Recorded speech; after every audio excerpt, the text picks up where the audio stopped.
Hey guys, so here today with Dan. He is our social housing and HMO in-house expert for Rise Up mentees. So today I'm just going to ask him loads of questions about the social housing strategy and how you guys can get started and what questions I know you have in your head and what you'd like to hear about this strategy. So if I miss any, put them in the comment section and I'll blast Dan with these questions next time if I do miss any. So let's get straight into it. Dan, I'm brand new, I'm in my job, no property experience whatsoever. Social housing is epic. It's a kind of no money down strategy. Yeah. How do I go about it, finding a property first, a landlord first, or do I start with HMO? Do I start with SA? How much money do I need? So let's just, I've got so many questions.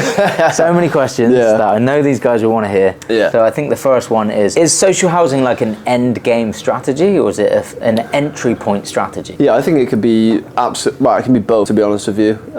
It's, if I was getting started in rent to rent now, that's what I would do. I would do it definitely. Because I originally got started in HMO. Once you get up to, 4 or 5 properties, you are having to manage certain, like your tenants and stuff like that and changeovers. Sorry to interrupt, but do you feel like learning HMO has led you to having the experience to go into social housing? Experience always helps, is what I would say, with anything, right? But I don't think you need that experience to agree. start. If you're already an up and running operator doing rent to rent, whether you've got your first unit or maybe you've got a couple of units and this is piquing your interest, you will be able to scale your business using this method, definitely. And if you're brand new as well, I think this is the perfect strategy to get into initially. I think with regards to the operations, yes, there's a lot of work initially trying to find the provider, and then obviously you've got to get the landlord as well, rather than just trying to find the property. But once it's together and you've done that work, it's like, boom, okay, I can kind of set and forget that now, and then I can go on to find my next one. So it's the best for operations because it's pretty much completely hands off. Yeah, it almost leads me to the question, it's like, do you get bored? No, because I'm always hunting that next deal.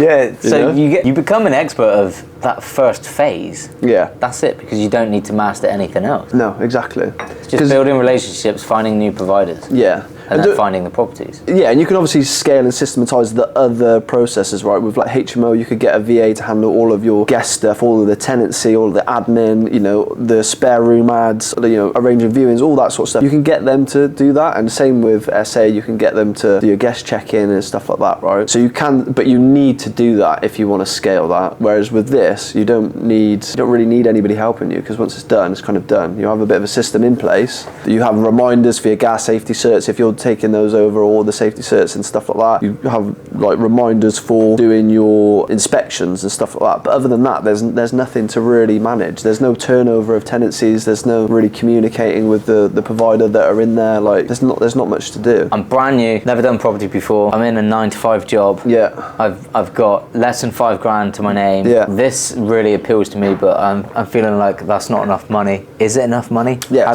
How do I get started with less than $5,000? So yeah, I mean, you're gonna pay for your training. You're gonna need training at the end of the day. Otherwise, you're gonna be a fish out of water. You're not gonna know what you're doing. The majority of the deals. Can I get started with us, with you, with me, with Rise Up for less than $5,000? Yeah, you can. Yeah. Is that 4,999? Yeah, you'll have 50p left over. We are the best in the UK. You can get started. We have multiple packages, right? So it completely varies. But if you have less than $5,000, you can get started with us and have an epic mentorship. Yeah.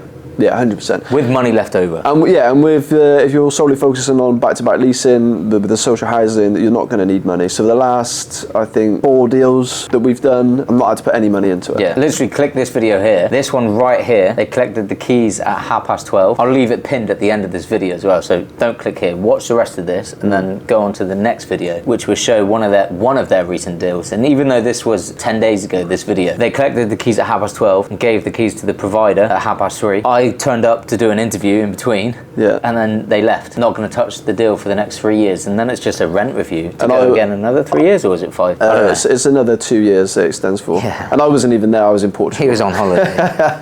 And we've done another one since then, which is exactly the same. Okay. I've got less than $5,000. I'm now in the Rise Up mentorship. What's next? What do I do? What's the very first thing? So I've got access to the training portal. Yeah. I'm in the community. I've got us on one-to-one support. This is now day 2. What would you say to me to get on and do? What's the first task? We're going to start by building your list of providers. So these are the guys that you're going to go out and find properties for. Okay, so let's say I live in Kent, Maidstone, right? Do we tell the mentees, like, go for this council, call this provider? Are there providers throughout the whole of the UK that is willing to work with me, brand new in Kent? Like, do we know that? There's providers everywhere. And there's people everywhere needing care as well. Exactly. And housing, homeless people. It's a constant supply. Yeah, and there'll be demand. Yeah, and there's providers that will cover, you know, the entire country, or they cover certain sections, or they have little pockets here and there. So it doesn't matter where I live. It doesn't matter where you live. No, absolutely That not. was one of our students, Chris Grivalet. He was moving to Scotland, and that was one of his biggest kind of objections. And it's like, it worked. But he didn't believe us when we said that.